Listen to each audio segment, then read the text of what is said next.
कंस को ज्ञात था कि देवकी और वसुदेव का 8वां पुत्र उसे मृत्यु का ग्रास बनाएगा। फिर भी उसने बहन बहनोई का वध नहीं किया। दोनों को जेल के एक ही कक्ष में कैद कर दिया।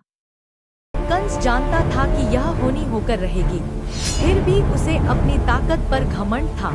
उसने सोचा कि वह काल से बड़ा है, अपनी मृत्यु को हराकर ईश्वर के विधान को पलट देगा।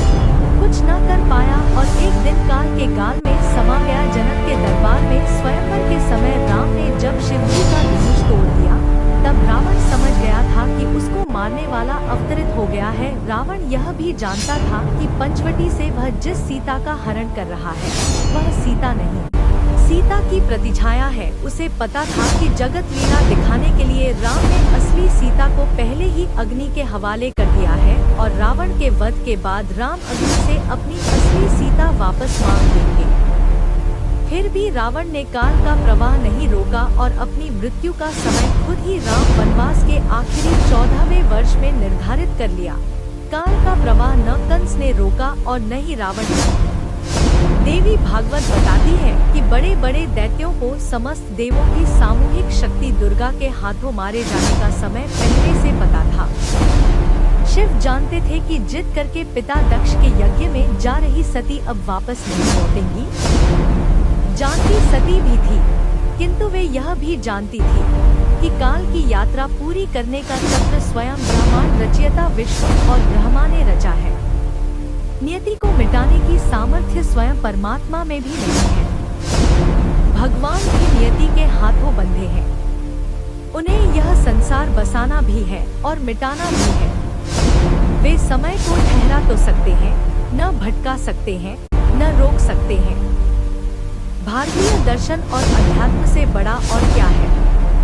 कल्पना कीजिए, वह समय कैसा होगा जब सारा भारत ज्ञान के किसी महासागर में गोते लगा रहा होगा। ब्रह्मांड के रहस्य खोजे जा रहे होंगे, जब प्रकृति पर शोध चल रहा होगा, जब उस समय के वैज्ञानिक ऋषियों के रूप में साधनाओं में जुटे होंगे और परिणामों को वैदिक गणित के बीज मंत्रों में पिरोया जा रहा होगा। अनेक सूत्रों को वेद और उपनिषदों में मंत्रबद्ध किया जा रहा होगा, जब मंत्रों के दृष्टा ऋषि उन्हें ब्रह्मरंध्र में संकलित कर रहे होंगे।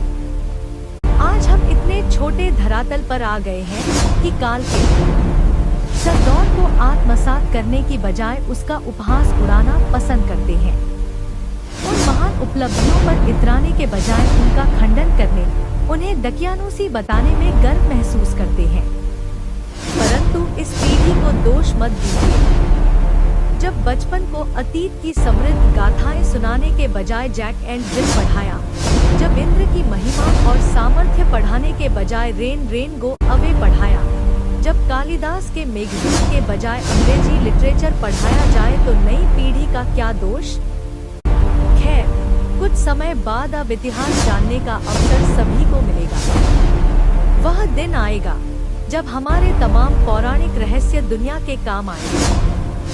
वर्तमान युवा पीढ़ी का दायित्व है कि वह अपने बच्चों को विज्ञान और अध्यात्म दोनों से अवगत कराए। ये दोनों एक दूसरे के दुश्मन नहीं, पूरक है। देश की आने वाली पीढ़ी आसमान छुएगी, यह तय है। लेकिन अतीत का वैभव उसके साथ होगा तो नई दुनिया में इस पीढ़ी का सम्मान और बढ़ जाएगा। जय श्री राधे कृष्ण।